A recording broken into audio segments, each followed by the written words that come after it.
ดีพ่อแม่พี่น้องป้องปรายเบิดทุกคนเนาะ FC ทั้งช่องเบาภูมิชาแนลเนาะมื้อนี้บ่าวภูมิก็สิมาตามแนวทางให้พี่น้องคือเก่าเนาะสำหรับเวลาพัฒนาเนาะพี่น้องเนาะงวดวันที่7เด้อพี่น้องเฮาก็มาเบิ่งนำกันเนาะ20เนาะพี่น้องเนาะมาเบิ่งผลมันออกเนาะข้างบนออก320ข้างล่างออก33ฮะส่วนลำ6ตัวเนาะ093 เก้าก็มาอยู่พี่น้องแต่ว่ามาข้างล่างอยู่เมืองลาวเนาะนี่9009นี่เนาะนี่แต่ว่าอยู่เมืองลาวนี่ก็สิบ่ฟังเนาะอยู่ข้างล่างสำหรับมื้อนี้เนาะจอบ่เข้าพี่น้องเข้าแต่เด่น2นี่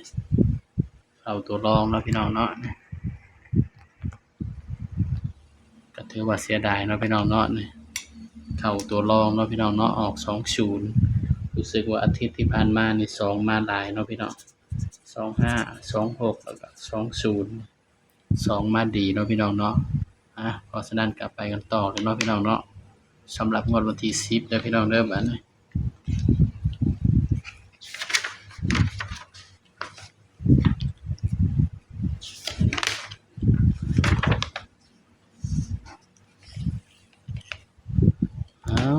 ขาตั้งกล้องค่อยนี่งวดวันที่10พฤศจิกายนเนาะพี่น้อง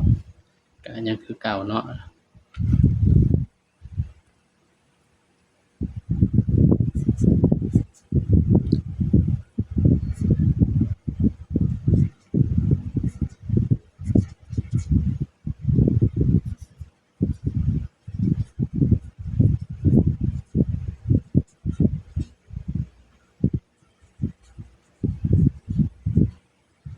ลาวพัฒนา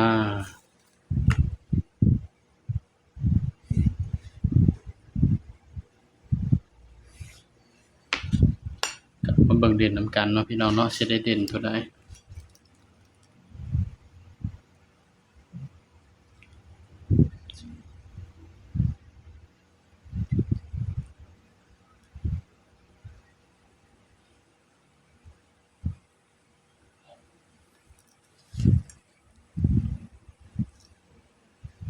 สำหรับเด่นเด้อพี่น้องเด้อเด่น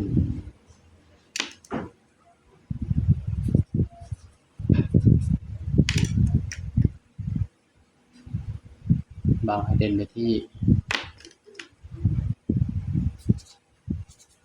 8กับ9เด้อพี่น้องเด้อนี่สำหรับตัวเด่นน้อยเด่น8กับ9เนาะนี่สูตรแรกเนี่ยเด่น8กับ9เนาะนี่แต่ว่าสูตร2เนาะ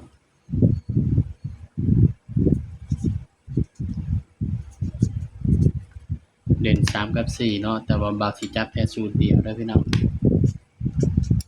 สูตร2เนี่ยเด่น3กับ4เนาะเพราะฉะนั้นก็มาจับคู่นำกันเลยเนาะพี่น้องเนาะ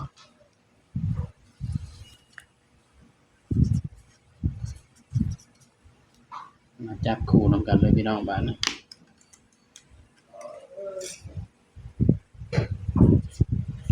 82 83 86 87 92 93 96 97นี่ได้พี่น้องสำหรับแนวทางเนาะเวลาพัฒนาเนาะของงวดวันที่10เนาะพี่น้องเนาะนี่ย้ำว่าตัวเลขก็เป็นเพียงแนวทางเนาะครับเนาะมีเข้ามีหลุดเด้อพี่น้องเด้อ281 291สำหรับเด่นเนาะบ่าวก็ให้เด่นไปที่8 29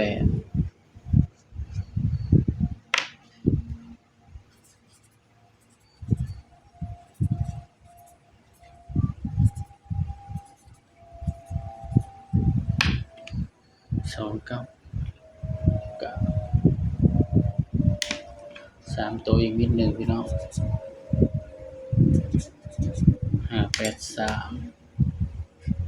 สำหรับสูตร2เนาะบ่าวบ่ได้จับคู่ให้เด้อพี่น้องเด้อนี่เด่น3กับ4นี่เนาะสำหรับคลิปนี้เนาะก็ฝากพี่น้องกดไลค์กดแชร์กดติดตามช่องบ่าวภูมิชาแนลนี่เด้อพี่น้องเด้อสำหรับคลิปนี้ก็สวัสดีครับ